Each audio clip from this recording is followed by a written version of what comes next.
Mais de qui parlons-nous, mesdames et messieurs? Eh bien, nous parlons de Jésus. Vous savez, lorsque Jésus-Christ est né, il y a une étoile qui est apparue au ciel. Il y a des mages qui sont venus de l'Orient, qui ont parcouru des kilomètres et des kilomètres pour venir voir cet enfant qui venait de naître. Et nous avons une démonstration dans mon enfant là. Il y avait un enfant qui était différent de tous les autres. Cet enfant, il venait de naître. Et il y a des mages, c'est-à-dire des savants, des hommes qui avaient de la connaissance, qui sont venus de l'Orient, mesdames et messieurs. Et ils ont fait tout un chemin pour venir voir cet enfant qui venait de naître. Ils ont dit, nous voulons le voir, nous voulons l'adorer. Ils ont dit, nous avons vu son étoile en Orient et nous sont venus. Ils ont vu son étoile et ils sont venus pour l'adorer. Et ils ont apporté des présents, mesdames et messieurs. Des présents royaux. Ils ont apporté, mesdames et messieurs, de l'encens. Ils ont apporté de l'or. Ils ont apporté de la myrrhe. Et c'était terminé, mesdames et messieurs. Il y a des anges qui sont apparus ensuite et qui sont allés voir des bergers qui l'ont dit, un sauveur vous est né dans la maison de David. Mesdames et messieurs, un sauveur est né ce jour-là.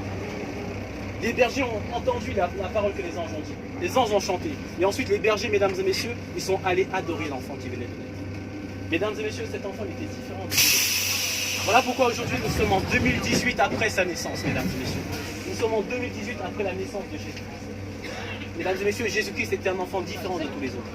Parce que c'était l'enfant que tout le peuple attendait pour sa délivrance. Mesdames et messieurs, nous avons tous un problème.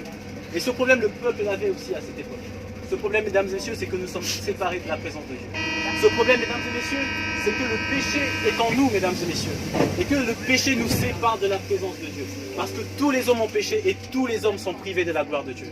Et donc cet enfant était attendu, mesdames et messieurs, par ceux qui espéraient la délivrance d'Israël. Mesdames et messieurs, Jésus est venu pour délivrer Israël. Mais la délivrance se passait en deux temps, mesdames et messieurs.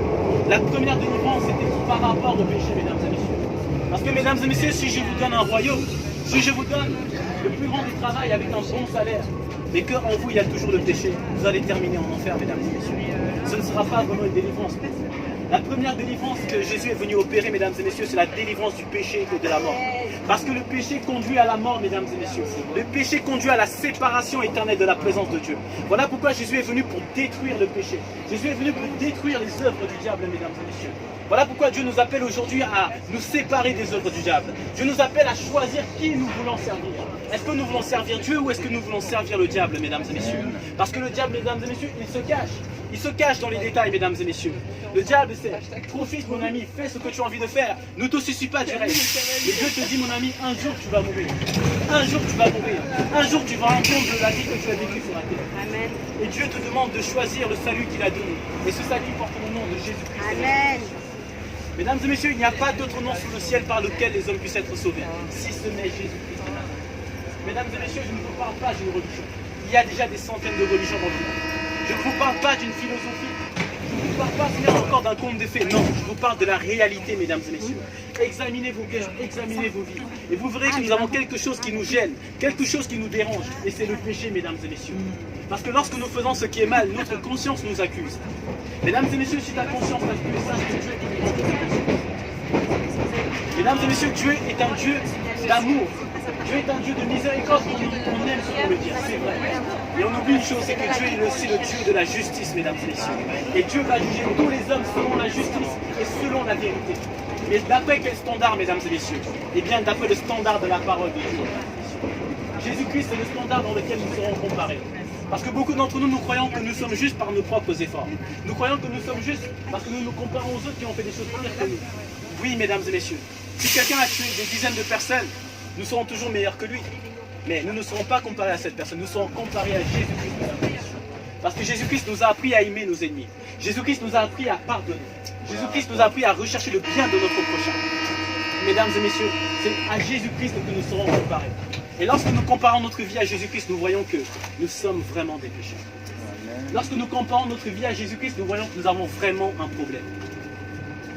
Parce que même dans notre famille, il y a des gens qu'on n'aime pas.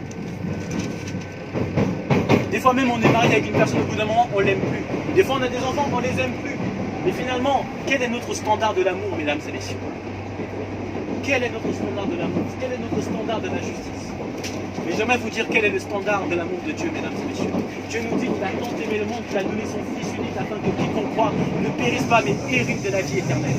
Voilà le standard de l'amour de Dieu pour l'humanité, mesdames et messieurs. Voilà comment Dieu appelle tous les hommes maintenant à se repentir, mesdames et messieurs, à se détourner de leur mauvaise voie, à se détourner de leurs péchés et accepter le salut, fait ce que Jésus-Christ a fait à la croix pour chacun d'entre nous. Mesdames et messieurs, la parole de Dieu dit, comment échappons-nous en négligeant un si grand salut?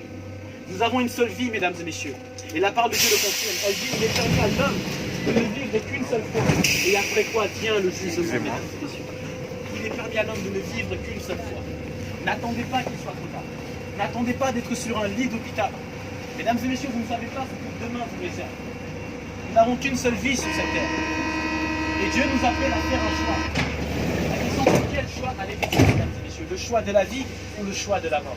Le choix de la lumière ou le choix des ténèbres?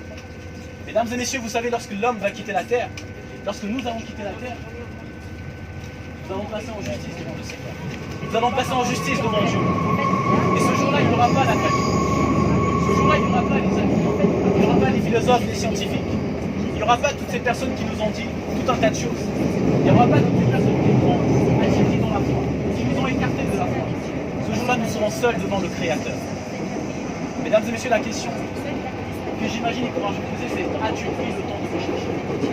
As-tu pris le temps de me chercher? Mesdames et messieurs, aujourd'hui, Dieu vous tend la main. Dieu vous dit qu'il est vivant. Dieu vous dit qu'il a payé le prix pour que vous soyez sauvés. Et Dieu vous dit que ce prix, mesdames et messieurs, c'est Jésus qui l'a payé. Et aujourd'hui, Jésus vous demande de vous repentir, mesdames et messieurs. Jésus vous demande de vous détourner de vos péchés et d'accepter la main de Dieu. Oui, mesdames et messieurs. Parce que le péché, c'est ça qui sépare l'homme de la présence de Dieu. Le péché sépare l'homme de la présence de Dieu. Mais Jésus-Christ a vaincu le péché. Il a vaincu la mort. Et aujourd'hui, il veut partager sa victoire avec vous. Il veut partager sa victoire avec vous. C'est pourquoi si vous mettez votre foi, si vous mettez votre confiance dans le Seigneur, mesdames et messieurs, alors même si vous passez par la mort, vous allez hériter de la vie éternelle. Parce que Jésus-Christ est le même hier, aujourd'hui et éternellement. Parce que